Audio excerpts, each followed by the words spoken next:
The NaviPro IT Break, 15 entertaining minutes with our experts on hot topics. They're designed to help you keep up to date on the latest IT trends.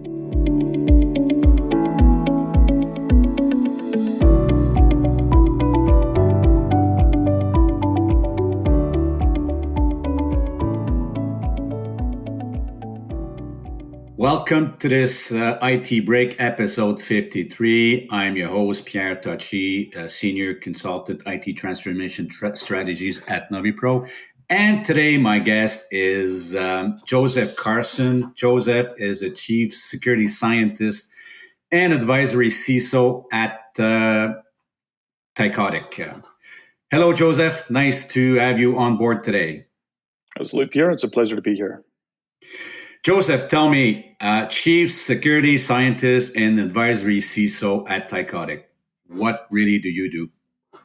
That's always a very good question to start with. Yeah. So, my role is split into multiple categories and typically three parts. The first part of my responsibility is really do security research, is to understand what security threats are out there, what types of techniques that attackers are using to gain access to organizations, and really putting myself into the mind of an attacker and understanding the methods they use.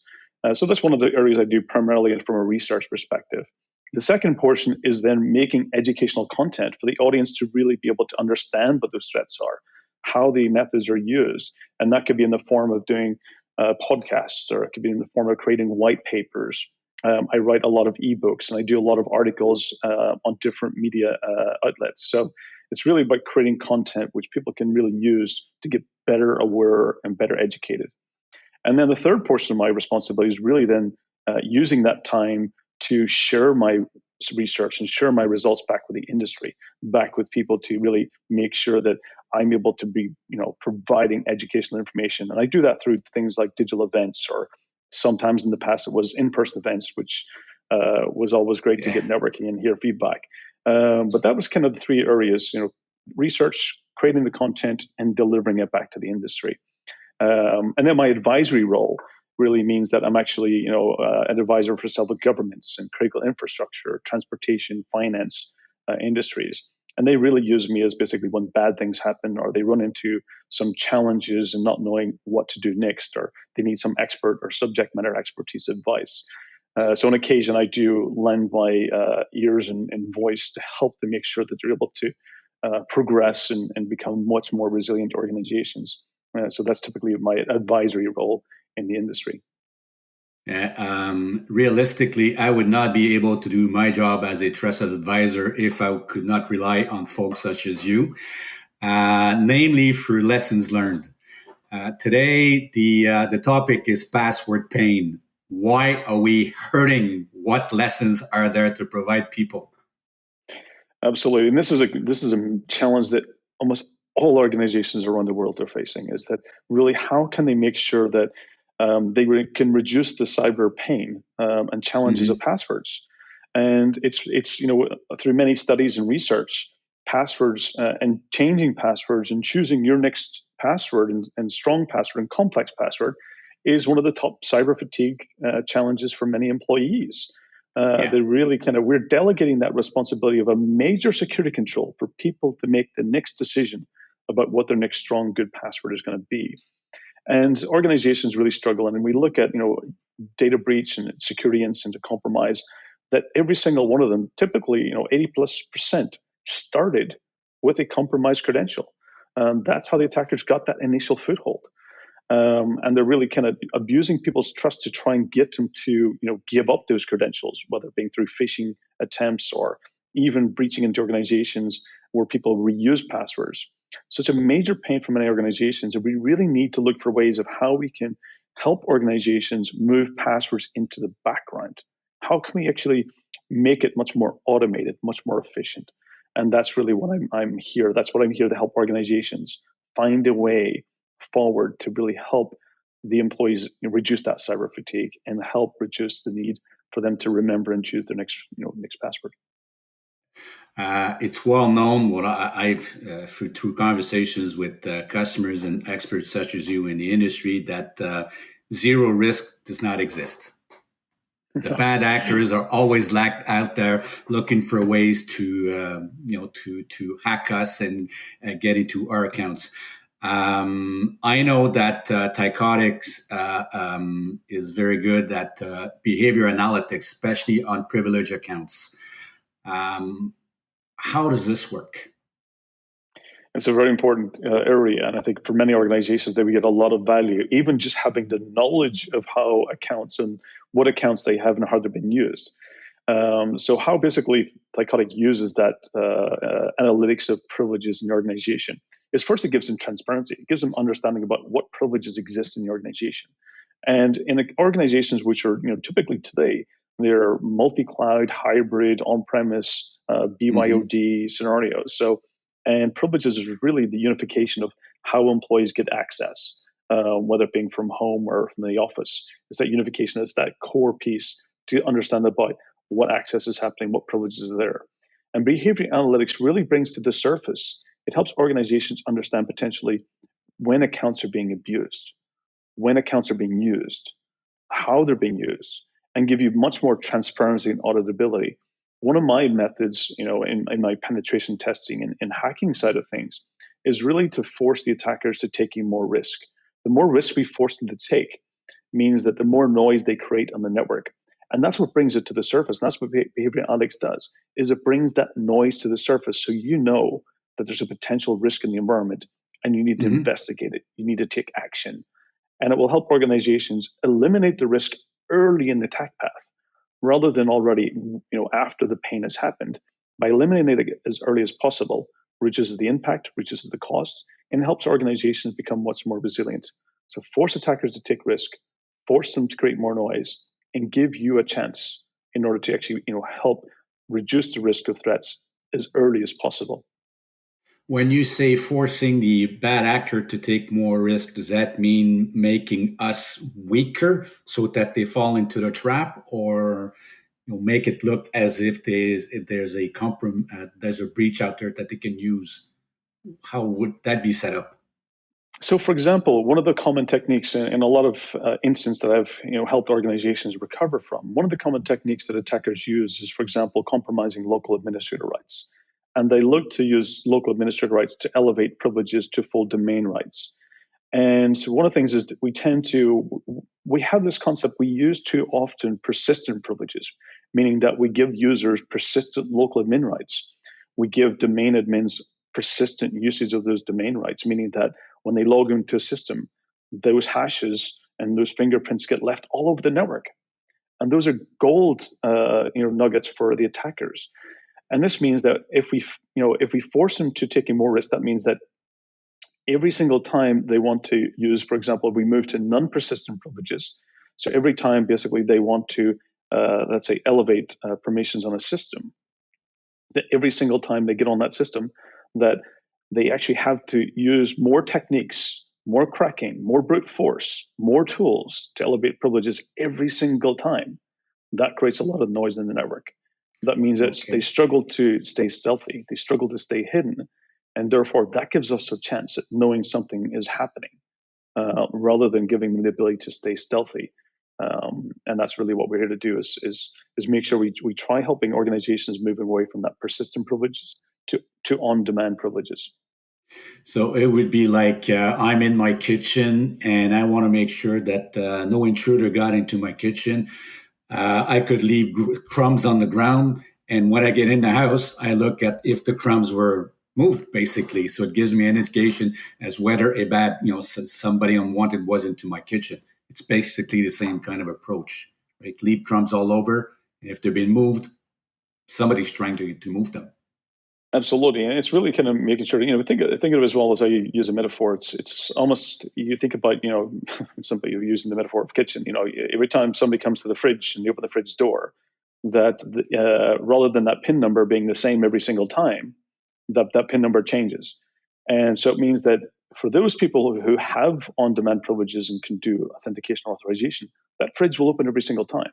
But for an attacker, they have to break into that fridge every single day when they try to. Yeah. And breaking into the fridge is going to create a lot more noise. And eventually, at some point, our goal is to make sure that the defenders find that and see that noise or hear it to be able to take action much earlier. Yeah. What I've learned over the last year with the experts such as yourself, Joseph, is that hackers will always be active out there. Sorry, because the first wall of defense is people. And people sometimes have unwanted behavior that they're not aware of. Therefore, the only way to track that is through unwanted behavior at the privilege level. This is what you're promoting. Now, this being understood, how do I implement this within my company? Because a lot of companies out there don't have knowledgeable people such as yourself, right? They have an IT director. They basically superstar sysadmins that have been promoted to IT management. They do their best, but they're vulnerable. So, how easy or cumbersome is it to implement behavioral analytics for privileged accounts? Absolutely. This is something that one of the great things that Thycotic has really brought to the industry. We've taken an approach where this was something, if you think about even 5, maybe even a little bit more years ago, that this was something of a luxury item for many organizations. Only some of the large organizations were able to get this. And it's what made their security risks significantly reduced. And for majority of organizations, this was a far reach from them. It was something that they would never be able to get to. And introduced Thycotic. We came along and we said, we want to make privileged access security available for all organizations of all sizes. So we really took approach and we really, we created this innovative way to making sure that no matter what size of organization, this is something that is available for everybody. And we've taken an approach as well that there's also a choice. You have a flexible choice into how you even want to consume it. You can either decide to have traditional, for some organizations, they're still in that on-premise. They still want to have some type of software that gets deployed in their offices or data centers. So they still have that choice. But we've also introduced other options, such as basically cloud availability. So you actually have it as a cloud service. You can also have it basically as a service provider approach. You can actually have somebody help implement it, deploy it, and manage it for you. So we've really taken it to a much more broader step and said, this is no longer just a luxury item. It's a necessity that all organizations need to have to make everyone resilient. We're only as secure as the social sphere around us. And we as a company want to make sure that everyone has access to good security. And that's what we've taken and brought to the industry. Yeah. Your point is well described, Joseph. 5 years ago, it was kind of easy to manage an environment. Couple servers, everything was on-prem. Our task was to look at one direction. Now the IT model is hybrid, cloud first, quite often. We manage contracts, we manage SLOs, but we don't manage infrastructure. So it could be quite cumbersome to try to figure out all the entry points and to all these systems. Let's say I want to implement, or I'm considering using something such as Thycotic. What should be my top 3 pain points to look at as we have a minute left or so. How should I undertake this? So the top thing is definitely performing and understanding about what is privileges in your organization, and we have many tools and methods to help you get there. One of my areas that I've created is a privilege access management checklist. That privilege access management checklist will help you, understand what's the most important questions you need to ask yourself and your organization to make sure that you have a path to maturity. Because this is a phased approach. It's not just that you do a checkbox and you're done. This is something that will take you on a journey, and that PAM checklist is really to help you take you on that journey and help hold your hand to make sure that you get basically the most value as quickly as possible. So I definitely recommend starting with the PAM checklist. And also then move into one of the ebooks, which is about the definitive guide to securing privilege access.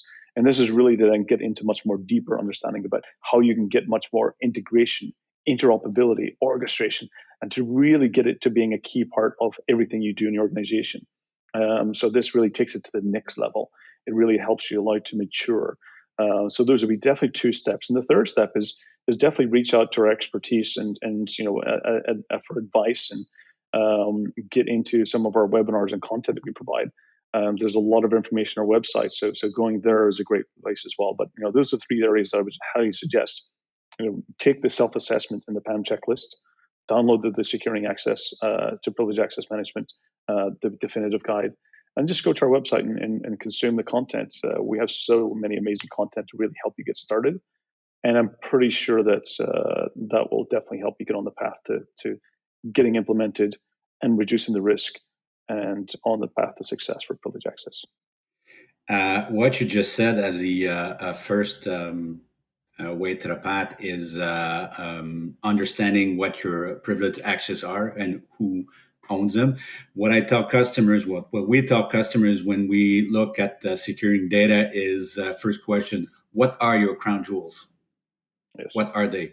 So your message would be, once I've identified what my crown jewels are, second is who manages these accesses to the crown jewels.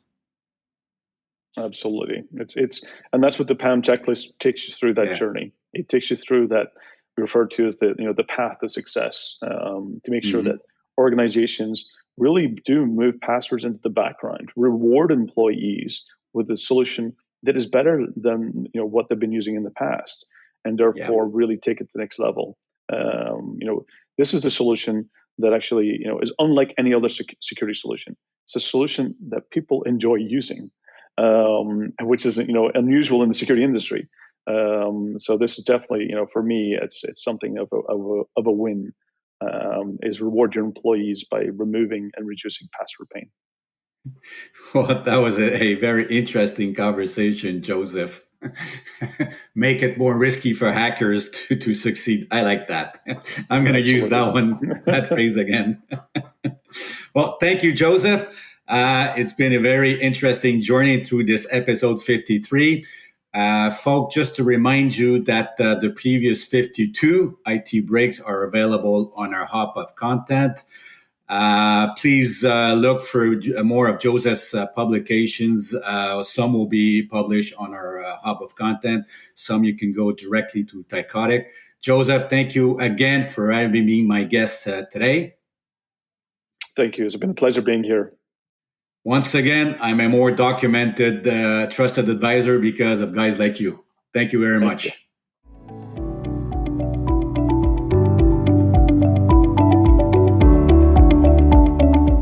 You want access to a range of cutting-edge information? Go to our online content area at hub.novipro.com.